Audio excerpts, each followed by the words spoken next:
Can Frédéric Vasseur survive Maranello's pressure now that Horner is available? Or will we see an earthquake in Ferrari just when everything seemed to stabilize? 4 months, the atmosphere within Red Bull was of silent tension. A cold war between two powers faced. The Austrian faction headed by Marc Mateschitz, heir to the family legacy, and the Thai branch represented by Kalerm Uvidhia, majority shareholder and strategic figure in the commercial expansion of the brand. While on track, the team maintained a unit facade. Outside it, the cracks began to be visible. The final trigger was not the defeats or the wrong tactical decisions, but the feeling that Horner, an omnipresent and until then indispensable figure, had lost control and respect of his closest allies. These types of changes do not occur every year. The departure of Horner brand, probably the end of an era not only for Red Bull, but for a way of leading in Formula One. For almost 20 years, Horner not only built a winning team, but knew how to play the political game of the F1 as few. Its influence on regulatory decisions, its ability to manage egos within the garage, and its relationship with the high spheres of sport were a fundamental part of the hegemony imposed by Red Bull. Now all that is suspended. The F1 enters a new cycle, and all from pilots to sponsors observe carefully what steps the figure that was once untouchable. Frédéric Vasseur, since his arrival in Ferrari in January 2023, charged with the colossal responsibility of reforming a team that, despite his glorious story, had more than a decade wrapped in structural chaos, erratic decisions and chronic failures. His landing in Maranello was seen by many as the beginning of a new era, the promise of technical rationality, clarity in decision-making, and a more cohesive work culture. During the 2024 season, the team gave clear signs of progress, achieving the construction runner-up and surpassing in consistency and points to Red Bull, an unthinkable feat just a couple of years ago. However, that reconstruction, progress, and optimism narrative has brutally collapsed with the 2025 season. From the pre-season, the SF25 left more doubts than certainties. Announced as an aggressive evolution of the SF24, the car was presented with a new aerodynamic philosophy, substantial changes in the rear suspension, and a promise of adaptability to different types of circuit.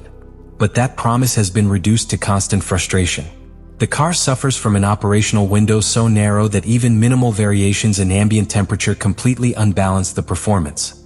The thermal management of the tires has become a constant nightmare, forcing the pilots to modify their driving style return after return. And the choice of suspension design, the already infamous rear strain, has proven inadequate to support the loads demanded by modern high-efficiency aerodynamics.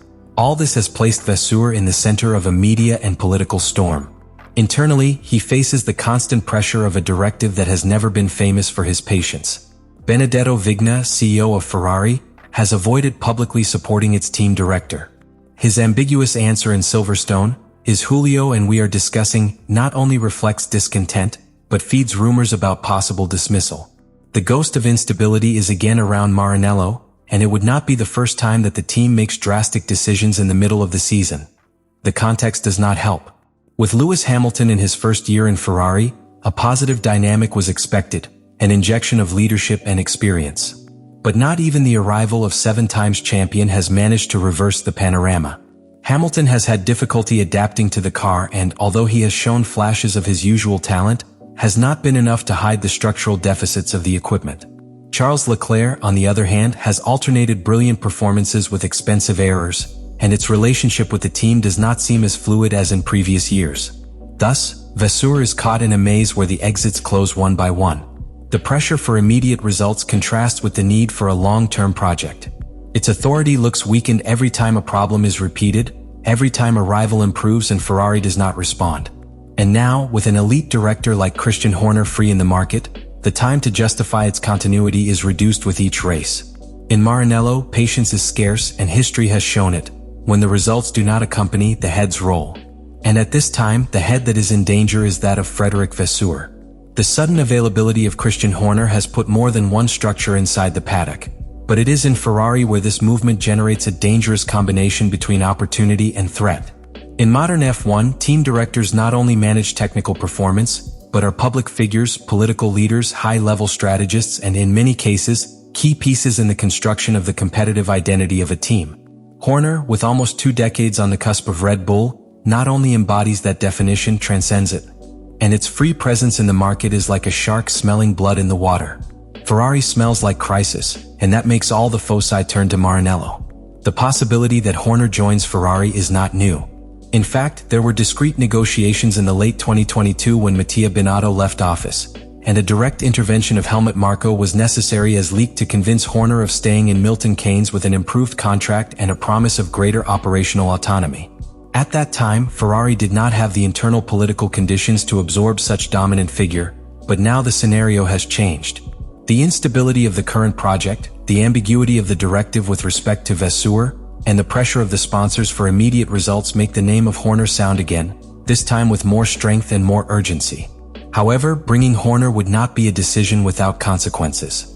His leadership style, characterized by centralized management, direct speeches, and an ability to manipulate media narrative in favor of his team, clashes frontally with the corporate culture that Ferrari has tried to build since the arrival of Benedetto Vigna. While Vasseur bets on a horizontal structure and a logical and decentralized technical flow, Horner represents a more hierarchical and polarizing model. This contradiction is not less. Integrating Horner would imply, de facto, a complete restructuring of the current Ferrari management model. And that, in an environment as volatile as Maranello, could end up detonating more conflicts than solutions if it is not handled with surgical precision. In addition, there is a symbolic component at stake. Horner, like Toto Wolff in Mercedes, represents the figure of the builder of empires. In Red Bull, he designed from scratch a team capable of dominating two different from Formula One, the era of Vettel and that of Verstappen. His history not only validates it, but makes it one of the few profiles capable of imposing immediate authority in any structure that hires it. For Ferrari, which has wandered for years among failed attempts to return to the top, its incorporation would be an aggressive intentions, but also a statement that they are willing to deliver the keys of their identity to an external figure with a past so marked in another dominant house. And yet, we cannot ignore that all this discussion could be, basically, a dangerous distraction. Ferrari needs stability, not show. Changing director in full season, incorporating a character as media as Horner and pretending that this will only solve the structural problems of the SF25 or the strategic chaos in the race would be an unsustainable fantasy. The pressure for results should not eclipse the need to build equipment that works beyond the name that leads it. Horner would be a commitment to all or nothing, a high-impact signing that could break the inertia or deepen the crisis. Maranello lives a crossroads that transcends sports. The future of Frédéric Vasseur no longer depends solely on the results on the track, but on the surrounding environment and how Ferrari perceives its ability to reverse a situation that degrades at high speed. The pressure it faces is not less. It is at stake not only its continuity as director of the most iconic team in the history of Formula One, but the entire direction of a project that has been looking for a clear course, without achieving it in a sustainable way. Lewis Hamilton's entry should represent a turning point. A 7-time world champion betting on Ferrari was interpreted as a vote of confidence in the leadership of Vasseur and his technical vision. But the performance of the SF25 has overshadowed any optimistic narrative. Hamilton, despite his experience, is still in the process of adaptation, while Charles Leclerc has shown signs of radio frustration and post-carrier statements. The car is not up to expectations, and neither strategy nor technical development have offered convincing responses. Each grand prize that passes without visible improvements erodes the credibility of the current project and feeds rumors about possible drastic changes in the team's dome. The figure of Christian Horner in the market is not simply an uncomfortable coincidence. It is a catalyst. Ferrari knows that he will not be able to count on him eternally available. If they really replace Vasseur, this is the most viable time to do it without entering a game of second options or commitments in the medium term. And while changing team director mid-season is a risky movement, it would not be unpublished in the recent history of the Scuderia. Ferrari's culture, for better or worse, is marked by impulsive decisions when external pressure becomes unbearable. And at this time, media criticism, rumors in the paddock, and the disenchantment of the tifosi are generating exactly that type of atmosphere. But a change in Maranello is not just an administrative decision. Each team director who has gone through Ferrari has left a mark, for better or worse. From Binotto's analytical approach to Arrivabene's diplomatic profile, through the political pragmatism of Domenicali, each output was a symptom of an organization that fails to consolidate a long-term project. If Vasseur falls, the story will be repeated. Another restart, another new plan, another attempt to start from scratch. And that, in a category that requires millimeter continuity and precision to compete at the highest level, it is a very high cost that Ferrari may no longer afford. Therefore, the current moment is not simply a difficult phase. It is a critical bifurcation. Or Ferrari maintains faith in Vasseur, with all that implies in terms of time, patience and structural corrections, or gives a rudder with Horner or some other candidate with a strong profile.